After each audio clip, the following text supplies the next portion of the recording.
자, 여러분, 여러분께 말씀드리는 그 시간 절약을 위한 꿀팁 여섯 번째는요, 바로 저울을 배 가까이 두랍니다. 뭔 얘기냐? 여러분이 작업을 하실 때 잘 못하신다고 하긴 그렇지만 익숙치 않으신 분들은 어떤 식으로 작업을 하냐면요, 분할할 때 볼게요. 여기다 반죽을 피고 저울은 저 멀리 둡니다. 지금 저랑 저울 사이의 간격이 한 50cm 정도 떨어져 있어요. 그러면은 제가 스크래퍼로 한다고 칠게요. 그냥 이렇게 하면서 계속 하고 다시 하고 이런 식으로 이제 작업을 하게 되는데, 뭔 얘기냐? 저울이 여러분 가까이 있는 거랑 먼 거랑은 한두 번에 분할하는 이 동작에서는 크게 차이가 안 나는데요. 만약에 여러분이 많이 만드는 반죽도 있죠. 40 몇 개씩 나오는 그런 반죽들, 뭐 소보루빵 같은 것들, 그런 거 분할을 치면 계속 허리를 숙이게 됩니다. 허리를 숙여서 계속 뭔가를 하게 된다는 건, 이 왔다 갔다 하는 시간도 있지만 이 그러니까 허리를 숙였다가 폈다가 이 하는 동작 하나하나가 결국 에너지 낭비고 시간 낭비가 돼요. 이게 생각보다 엄청나게 큽니다. 그리고 특히나 이게 일을 많이 해보신 분들은 당연히 이게 가까이 와요. 본인이 허리가 아프니까 계속 이제 허리를 푸면서 최대한 가까이 놓고 딱 자기 팔이 움직일 수 있는 그 범위 안에서 다 합니다. 내 이 몸통이 움직이지 않게. 그런데 다시 말씀드리지만 익숙하지 않은 분들일수록 자기 멀리에다가 도구들을 놓고 계속 허리를 숙여가면서 이렇게 작업을 하게 됩니다. 그래서 다섯 번째가 아니고요, 여섯 번째 꿀팁은 뭐냐면은, 반드시 저울과 발효판, 기타 등등 도구들은 내가 허리를 펴고 작업할 수 있는 이 공간 안으로 넣고 작업을 하라 이겁니다. 이게 바로 여섯 번째인데요. 이거는 여러분께 제가 설명을 드리지 않아도 아마 많이 해보신 분은 알 거예요. 왜냐면은 하루에 한 2가지 정도의 품목을 한꺼번에 연습한다고 치면 그때부터는 본인 몸이 알아요. 허리를 계속 숙이고 폈다 할 때마다 허리 아파. 그런데 얘를 10cm 정도, 20cm 정도만 내 앞에 당겨도 그 허리 아픔이 없어집니다. 아시겠죠? 그래서 이거는 잘 기억해서 여러분이 시간 절약하시는데 꼭 유념하셨으면 하는 바람이니까요. 꼭 기억하셔서 저울을 배 가까이 두고 작업하고, 발효판도 본인 가까이 두고 작업해라. 철판도 마찬가지입니다. 이 모든 거는 본인이 허리를 편 상태에서 팔 길이 안에서 작업할 수 있을 만큼의 공간에서 작업을 해라. 이게 바로 시간과 에너지를 절약하는 여섯 번째 팁입니다. 잘 기억해 주세요. 자, 이제 시간 절약을 위한 꿀팁 몇 번째일까요? 일곱 번째인데요. 일곱 번째는 뭐냐면요, 시간 절약 꿀팁은 바로 스크래퍼가 이렇게 동그란 스크래퍼가 있다고 했을 때 반드시 분할할 때는 여기 일자인 부분을 사용해라가 바로 시간 절약을 위한 꿀팁입니다. 뭔 얘기냐? 자, 제가 화면을 보여드릴게요. 제가 지금 화면을 조절할게요. 이샤.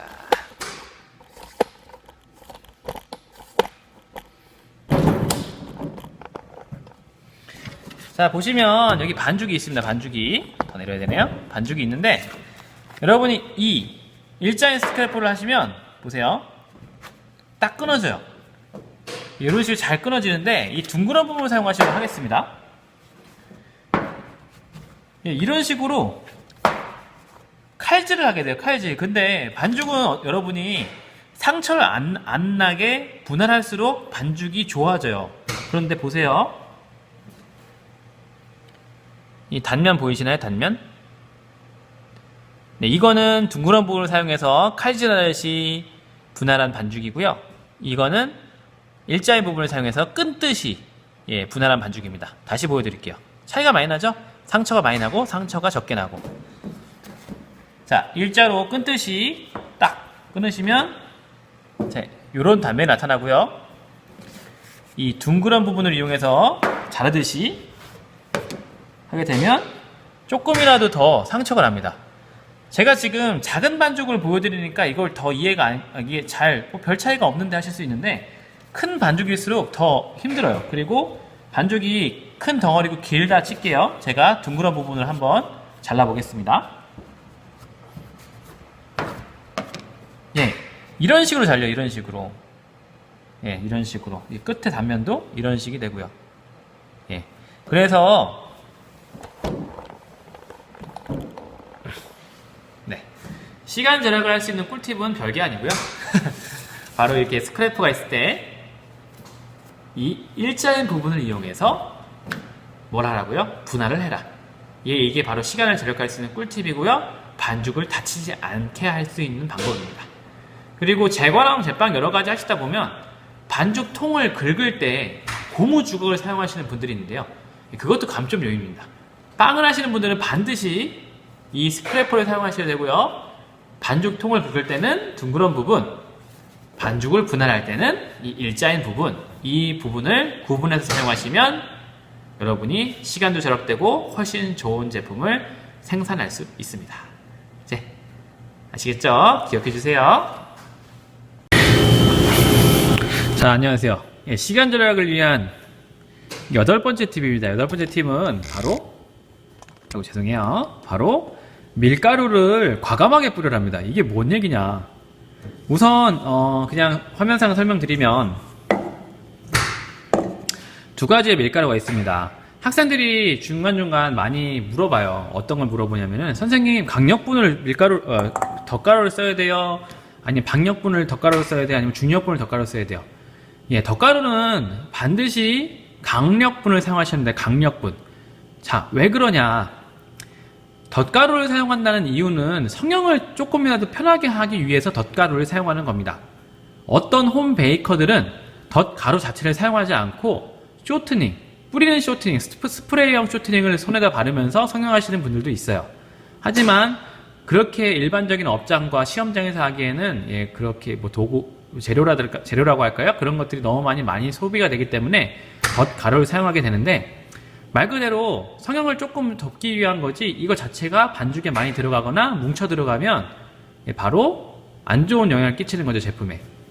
자, 그럼 두 가지가 강력분이고 박력분인데 차이가 어떻게 되느냐 볼게요.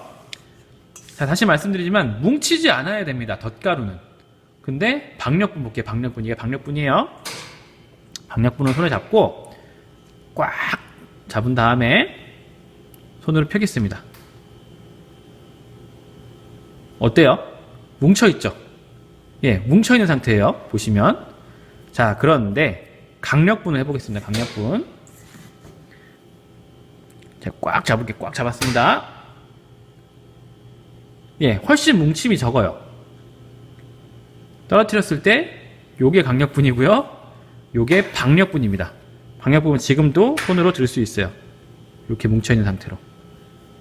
예, 그렇기 때문에 이렇게 뭉침의 차이가 나기 때문에 첫 번째는 강력분을 사용하게 되는 거고요. 강력분. 자, 그러면 이제 꿀팁이 뭐냐? 꿀팁이라고 하기도 그렇고, 예, 시간을 절약하는 방법이 뭐냐? 바로 밀가루를 과감하게 흩뿌려랍니다. 일반적으로 학생들, 조리과 학생들한테 밀가루를 뿌리라고 하면 이런 식으로 뿌려요. 소금 뿌리듯이. 예, 마치 그 냉부에서 예전 최현석 셰프가 했었던 소금 뿌리듯이 이렇게 밀가루를 뿌리는데 이렇게 밀가루를 뿌리면 뭉쳐요. 그래서 과감하게 어떻게 뿌려야 되느냐? 손가락을 튕기면서 예, 이런 식으로 이런 식으로 튕기셔야 돼요. 다시 과감하게. 예, 이런 식으로 던지면서 밀가루를 뿌리시면 골고루 되고 뭉침이 적습니다. 자, 다시 해볼게요. 소금 뿌리듯이 하는 거 이렇게, 그리고 뻥. 예, 이렇게 하는 게 여러분이 봤을 때는 뭐야, 여기가 더 뭉친 거 같잖아, 뭉쳤잖아, 그렇게 보일 수도 있지만 같은 조그만 그 모양들은 여기가 더 적어요, 그 뭉쳐있는 확률이. 그리고 이렇게 해서 싫다고 하면 손가락 자체를 튕기시면 돼요. 다시 뿡. 한 번만 더 할게요. 손가락 묻히시고 뻥. 예, 이런 식으로 뻥 튕기시면 한 번, 두 번 뿌리는 것보다 한 번에 끝나기 때문에 이게 골고루 잘 퍼지고 시간을 절약할 수 있습니다. 즉 과감하게 뿌리셔야 돼요. 조금 소금 뿌리듯이 하지 마시고 과감하게 뿌리는 게 바로 여러분이 시간을 절약할 수 있는 8번째 방법이라고 할 수 있겠습니다. 자, 과감하게 뿌리세요.